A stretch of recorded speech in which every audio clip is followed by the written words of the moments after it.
બનાસકાંઠા જિલ્લામાં દારૂબંધી અંગે રાજ્ય સરકારની ઝીરો ટોલરન્સ નીતિ અંતર્ગત સરહદી રાજ્ય રાજસ્થાનમાંથી થતી ગેરકાયદેસર દારૂની હેરાફેરી અટકાવવા માટે એલસીબી બનાસકાંઠા દ્વારા હાથ ધરાયેલી ખાસ ઝુંબેશમાં વધુ એક સફળતા મળી છે। અમીરગઢ પોલીસ સ્ટેશન વિસ્તારમાંથી 2.56 લાખથી વધુ કિંમતના વિદેશી દારૂ અને કાર સહિત કુલ ₹5.56 લાખનો મુદ્દામાલ ઝડપી પાડી પ્રોહિબિશનનો ગણનાપાત્ર કેસ શોધી કાઢવામાં આવ્યો છે। બનાસકાંઠા રેન્જ આઈજીપી પરીક્ષિતા રાઠોડ તથા પોલીસ અધિક્ષક પ્રશાંત સુબેની સૂચનાથી એલસીબી પાલનપુરના PI DM Rathod, PSI RB Jadeja તથા પીએસઆઈ જેએસ ગઢવીની આગેવાની હેઠળ અલગ અલગ ટીમો બનાવવામાં આવી હતી। એલસીબી ટીમ રામપુરા વડલા 3 રસ્તા પાસે નાકાબંધીમાં હતી। તે દરમિયાન શંકાસ્પદ મારુતિ સુઝુકી ગાડીને રોકવાનો પ્રયાસ કરાતા ચાલકે કાર ઊભી રાખી નહોતી અને પોલીસે પીછો કરતા ચાલક ધનપુરા ગામની સીમમાં કાર મૂકીને અંધારાનો લાભ લઈ ભાગી છૂટ્યો હતો। જે બાદ ગાડીની તપાસ હાથ ધરતા તેમાંથી ભારતીય બનાવટનો વિદેશી દારૂ અને બિયર મળી કુલ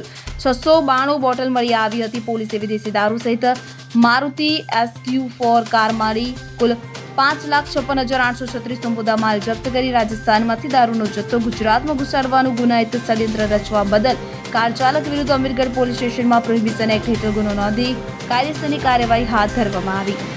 બ્યુરો રિપોર્ટ CN24 ન્યૂઝ। હવે જુઓ દેશ દુનિયાની તમામ ખબરો તમારી આંગળીના ટેરવે। ઉઠાવો મોબાઈલ અને ગૂગલ પ્લે સ્ટોર પરથી ડાઉનલોડ કરો અમારી CN24 ન્યૂઝ મોબાઈલ એપ।